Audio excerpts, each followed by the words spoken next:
Hey everyone, it's Sonia here. I feel like I owe you guys an update. I haven't been around much for the last couple weeks. And I want to give you an update. And I'm going to say you don't owe us anything, but I feel like I do. Of course, I can't just keep you hanging. So here's the thing. I want to give you an update on Arron. And I'm just going to say it plainly. The question right now, which is going to be looked into, is whether he has a type of cancer. Don't freak out. We don't know if that's it, but let me explain what has been going on in the last few weeks, so you'll understand why I'm telling you that. So after the last time I had made a video and I told you I was super frustrated with the service at the clinic and with our doctor, and I had put Arron on the antibiotics, like we had some, you know, that we already had in the house. So I said, you better start these because the wound was oozing terribly. And the home care nurse came over and he just looked at it. I was like, what do we do? And he was like, I don't know. He was looking at it like, what is this? So he said, go see the doctor. Yeah, of course. But like I said in the other video, the doctor doesn't do much. But in the meantime, I said, I think you better take some of those antibiotics. So then we went back to see the nurse again, that nurse that had been so hostile. And they did another swab, and the doctor actually came in, our doctor came in and saw the wound that time, but he just kind of glanced at it. And the nurse was a little nicer this time. She wasn't so like aggressive with me. And really there wasn't much that could be done. She just kind of checked both of the wounds because there's like one on each side. So there's the one that's a total write-off, that's completely out of control, the one that's draining, and then there's the one on the other side. She was telling me to put a dry dressing on it. She was looking at what was fibrin and thinking that it was macerated skin. And I decided I was going to shut my mouth and do whatever she says and just, yes, ma'am. And I did exactly what she said. So in that visit, I just like said, yeah, okay, I'm doing what you said. And we did another swab. So we had that appointment with the nurse. And then after we had our little clinic date, which is where we like to combine our medical related visits with some time, just the two of us, and we had a little coffee and snack in the coffee shop. The doctor called me back a few days later and he says the swab is negative, that there was no infection in the wound. That's kind of surprising. I mean, it kind of isn't because he just had antibiotics, but the surprise was in, well, why is it still draining all this pink stuff? But he said it's completely negative. So I was like, okay, that's kind of weird. So we came back, it was like a week later, and had the blood test. And then of course we also went and had another little clinic date and enjoyed our time together like we always do. And then the doctor called me back and he said that the blood test shows that Arron is anemic. So this has been an ongoing issue. So about 9 months ago, this anemia was picked up. After 3 months of being on iron pills, the iron levels were normal. But strangely, this really heavy fatigue was continuing and all these other issues were still continuing. And here we are 6 months later, and it's showing that he's anemic again. And I said to the doctor, well, that's kind of weird because he's been taking the iron for 9 months now. And the doctor said, oh, I don't think he's taking his iron. So he kind of jumped directly to blaming Arron and assuming he's not taking his pills. What was I supposed to say to that? I don't know. I told him he is taking them, but I guess he just doesn't believe us. And I asked him again about the iron infusion. And I said, well, a friend of mine was anemic and they gave her an iron infusion right away. So I don't understand why, if the taking the pills isn't working, why can't he have an iron infusion? And the doctor just about blew up at me. He got super angry. All he had to say was because the blood level is not below the threshold. But he didn't. He just got really mad. And I don't really know what he's so mad at me for. But he said something like, I can't just keep taking hits from you all the time. He said something like, I know that you're concerned and you're just trying to do what's right for Arron, but I can't keep taking hits from you. And I was like, hits? What hits? I think that when I ask questions, he takes it like an affront to his authority and he gets really pissed off and offended. And I guess those are the hits. I really don't know, but that freaked me out because the next thing he said was, look, I'm not going to fire you as a patient, but whatever. And I thought, what does that have to do with anything? I'm not even in the role of a patient here. I'm in the role of a caregiver, and this is a veiled threat. Oh, you're not going to fire me as a patient. Don't worry. I'm not going to report you to the College of Physicians and Surgeons or whatever. I mean, clearly it's like a threat. But why would he threaten me when I'm not even in the role of the patient? And all I did was ask a question. I'm just trying to get Arron taken care of. So it was like making my head spin. I was so upset that I couldn't even sleep for the next 2 nights because I was like, what am I going to do? I'm trying so hard to find out what's wrong with Arron.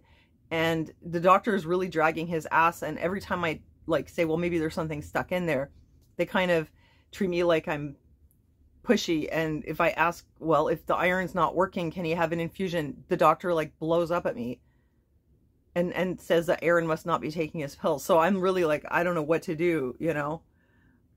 So I tried to just be polite and diplomatic. And I was like, okay, well, what are we going to do now? And he said he was going to switch him to a different formula for the iron. And he gave us another appointment. So I was really shocked. And like I say, I couldn't sleep. And then actually a funny thing happened. I was on Facebook and one of these caregiver support groups or something like that. And somebody in the group mentioned that they had taken all their symptoms and put them in ChatGPT. And it came out with a suggestion that no one had thought of. And I was like, oh my God, that's a good idea. Like, why don't I just do that? So I wrote to ChatGPT, like as if I was explaining the situation to a doctor. And I gave the whole history. I explained about the wound. I explained about what it looked like. And ChatGPT suggested something that no one had ever thought of, which I had never even heard of, and which is called a Marjolin ulcer. So there is this very rare situation where a chronic wound, it could be like from an old burn scar, or it could be from an old surgical wound, or it could be from a long-term pressure wound or whatever, that's been there for a long time, turns cancerous, basically. And it's a type of squamous cell skin cancer that occurs inside the wound. And basically the symptoms are all the stuff that we've been seeing that can't really be explained with just infection, because even when the infection is not there, the symptoms are still there. And, you know, I told you all about this in the last video. So it's a non-healing wound that has suddenly changed, in his case, gotten a lot deeper and wider. It is constantly draining this pink fluid. Actually, that's apparently one of the signs that it could be like that. And that it has an odor. It's also like prone to recurrent infections. I'm not sure if that was one of the criteria, but basically all the description, it kind of like lined up with that. And then plus with the systemic symptoms being extreme fatigue, decreased appetite, cold intolerance, anemia, and weight loss, and chills at night. And the anemia, like, we were kind of like, well, where's this anemia coming from? So obviously it's not dietary, because he's even taking iron. So it's like he must be losing blood somewhere. Where's he losing blood from? The doctor was going to send him for a colonoscopy and all that. But I finally realized, well, it's probably just coming from the wound, because there's blood in there. So whatever. ChatGPT kind of laid this out. It's called a Marjolin ulcer or a Marjolin tumor, which I'd never heard of. So then we waited till we went back to see the doctor, which was on the 7th, like just last week. And we went, all 3 of us, me, Gunnar, and Arron, and I had my camera open to just record the conversation, because we're so like ready that he's going to accuse us of something. Well, surprisingly, he was really, really nice. I kind of wonder whether he saw that I was holding the phone like face down, and whether he kind of knew maybe I was recording, but he was like super nice and courteous and didn't accuse me of anything. It didn't blow up. And we just simply said, well, listen, we're just concerned about this. Could he get a biopsy? And he was open to it. So that, you know, that was great. The only problem is that he doesn't know how to get this done. He literally has no idea how to get a biopsy. He knows that he could only refer him to wound care or plastics if there was already like a positive biopsy, which whatever, we've already been there. Oh, by the way, tangent, they had said that they couldn't refer him to wound care unless they did this intervention first, where they'd come to his place and talk to him about positional changes and diet and quitting smoking and all that. And I thought that was absurd because that's already been done many times. I don't know if I already told you this, but that's been done many times, and he's already been referred to wound care plastic. So it's not true. He has to go through all that, but they said like they have to. And then guess what? They didn't even do it. They never did that like intervention or assessment. And that was like a month ago. But in the meantime, I brought this up and he was like, huh, yeah, okay, I never heard of this. He never heard of it. Good thing I asked ChatGPT. So because of all the symptoms lining up, that needs to be ruled out. And if that's what it is, that would explain a lot. Sorry, construction again. Another reason why I don't record videos. So we don't want to freak out over this, you know. But I mean, whatever it is what it is. It's already like this. We've been dealing with this for a long time. Might as well know what it is, right? So they would need to take some of the tissue from inside the wound and figure out if there's like cancerous cells in there. And if there are, then they have to operate. Then they have to like take away all that tissue. The good news is usually because there's bad like blood flow and lymphatics, that it usually is kind of contained in the wound. But if it is able to spread, then it gets to be like a much more serious situation. But let's hope for now that it's not that. And if it is, they can just remove all that tissue. But of course, like I said, the doctor doesn't know how to go about this. So I could see this dragging on. He even said, well, if I can't figure it out, you might have to go to emergency. But at this point, I was just like, I'm so freaking done with this. So I found a clinic, a private clinic that deals with wound care, and I contacted them and I explained the situation. I said, we want a biopsy, and he has an appointment on the 11th. I'm going to pay to get somebody to do this job and just look at it and biopsy the freaking thing, because for some reason, like, the clinic is just nothing but a bunch of roadblocks, you know? So I'm going to let you know how that goes. So basically, that's it. We need to know for the biopsy. And guess what? He's on antibiotics again. It's like every single month. And he does seem to be a bit better when he's on antibiotics, but it just doesn't last. And he's tired like all the time, like super worn out. We don't know why.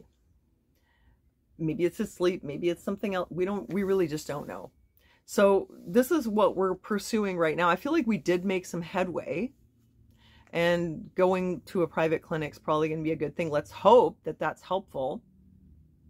And other than that, I just want to tell you, thank you for bringing up the Manuka honey. Because actually I had been using Manuka honey the entire time. And I stopped using it about a year ago because the wound had suddenly gotten deeper and they were telling me to pack it with iodine. And I just figured, okay, I'm going to use that instead of the Manuka. And when you guys brought it up, it made me think, yeah, actually this constant infection problem, this got really bad when I stopped using the Manuka. So I'm using it now, but as you see, he has an infection again now. Oh, did I mention? Oh yes, I'm sorry. There's so much in this story that it gets confusing. Maybe like the timeline, I'm not very good at it. Oh yeah, so it was negative, and then we had another appointment, and then another culture, and that's positive again. So again, yeah, infected. And I am using the Manuka. So the Manuka is not preventing it completely from getting infected. Although I'm also thinking, you know, these kind of wounds they're usually colonized. That's what I was told by the old school nurse who trained me like way back in the day. She's like, yeah, the swabs will come back positive, but like these kind of things are usually colonized to some degree as long as it's not super infected, meaning like an active out of control infection. She's like, you just keep it clean and try to keep it in check. And he doesn't have to be on antibiotics all the time. But he is on them again right now. And I just want to tell you one last thing. So the wound on the other side, that was a real pressure wound because the mattress was low and the skin, everything just started breaking down and there was like all this dead tissue like on the surface. And that's the one where that nurse was telling you to put a dry dressing, like I was telling you. And I was like, that looks like fibrin, you know? And she's like, I don't know what that is. Well, I did exactly what she said. I had that wound care, or no, like the home care nurse come over. He looked at it. He doesn't know anything about anything else. Like he can't tell me anything. And I just kept doing what that nurse, Anita, was telling me to do. And what ended up happening was it started getting bigger. Like it was like this big, and then it got bigger and bigger and bigger. Like it just, it was full of fibrin in the inside, and the fibrin was just like spreading, and there was no new skin growing. It wasn't granulating. And I did this for an entire month. And yesterday I was, no, a few days ago, I was like, that's it. I'm done watching this thing get worse. I took matters into my own hands, and I very carefully debrided it with the material that the doctor gave me. And he had told me earlier I could just do this at home. Normally they wouldn't tell people, but I guess he knows I can do it. So don't worry, I'm not like, you know, practicing medicine without a license or whatever. Like, he had told me I could do it. So I went ahead and debrided it myself, and I started with just a little area just to see how it would go. And like a few days later, beautifully pink skin, all granulated. I was like, oh, amazing. I was so happy. I said, oh, it's working. Because I did a few small areas around the edges, and it looks great. So then I did more yesterday, and I just like took off most of the fibrin. And I said to Arron, don't sleep on it. Let me debride it. I'm going to put my dressing on it with the Adaptic and the Silver Cell instead of that dry stuff Anita's been putting on it. And that thing is going to be healed in like 2 weeks. That wound care nurse had, home care nurse had called. They want to make another appointment. And it's like, I've got 2 appointments at the hospital next week for, wait, 2 for Gunnar and 1 for Arron. I've got 1 at this clinic this week. I've had hospital appointments all the time. I don't think he understands. I don't want another appointment with someone who's going to come in my house for what? He has nothing to tell me. He can't do anything. It's just a waste of my time. It's a pain to make all these appointments. So I was like, well, I'll get back to you. We'll do it later. And I'm going to do it, but I feel like I'm doing it to humor him. But you know what? If I wait 2 weeks, when he comes back, I'm sure it's going to be healed. I'm really sure.